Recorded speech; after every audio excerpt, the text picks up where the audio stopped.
o Ceará pode ter retornos importantes no jogo de amanhã contra o Inter que deve utilizar reservas. O time colorado está disputando a Libertadores e vai poupar os seus principais jogadores em confronto de amanhã.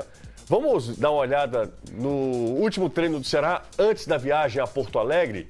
O Ceará tem retornos importantes, por exemplo, o Fabinho, ex-jogador do Internacional, deve voltar e deve ser titular, né, Caio? Até porque o William... O Fabinho tinha jogado todos os minutos do Ceará no campeonato até a suspensão. Então... Até porque o William também quebrou lá A grande dúvida é se ele simplesmente faz a troca do Fabinho pelo William, mantém o Ricardinho na linha de baixo e aí faz a outra linha com o Felipe, Galhardo e Matheus, com o Felipe Cardoso mais à frente, né? Acho que é isso que vai acontecer. Vou ficar meio surpreso se ele mexer demais nessa estrutura. Embora o Anderson dê sinais de que ele vai mexer sim de acordo com a característica dos adversários também, né? De talvez um Fernando Sobral aberto numa ponta, independente de quem for.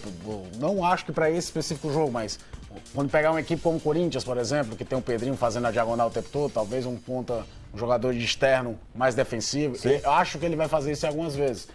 Tem o Pedro Ken também com opção, apareceu no segundo tempo do jogo passado. São as opções que o Anderson Moreira tem para esse jogo contra o Inter, que é aquela coisa, não pode se enganar muito por conta de ser um time reserva, que, por exemplo, no jogo do Inter contra o Nacional, o gol do Inter surge de um jogador que vem do banco, que foi o Wellington Silva, né? Fez uma jogadaça que serviu o Paulo Guerreiro para fazer o gol da vitória do Inter contra o Nacional. Por exemplo, o Inter vem com o time reserva, mas no ataque tem o Wellington Silva e o Rafael Sobis. Sim, tem uma variação patamar, de elenco, pode ter a volta do Zeca, o lateral esquerdo campeão olímpico. Mas, por exemplo, Caio, a dupla de zaga é a reserva da reserva. Eu li hoje que talvez ele mantenha ou o Cuesta o Moledo, porque ele só tem hoje de zagueiro reserva em condição de jogo o Klaus. Exatamente. Então, para não ter improvisações, talvez um dos dois, acredito que seja até o Cuesta, que tem um poder de liderança, deve ir para o jogo. O técnico Anderson Moreira falou com a gente sobre esses retornos importantes que estavam... Porque tem o Wesley e o Juninho Xadá na lista também, é bom lembrar disso. E o Juninho Xadá deve jogar, inclusive, deve jogar. E a gente ouviu o professor do Vozão. Uma equipe dá poucas oportunidades para os adversários. É uma equipe que tem ótimos atletas que podem, em um lance,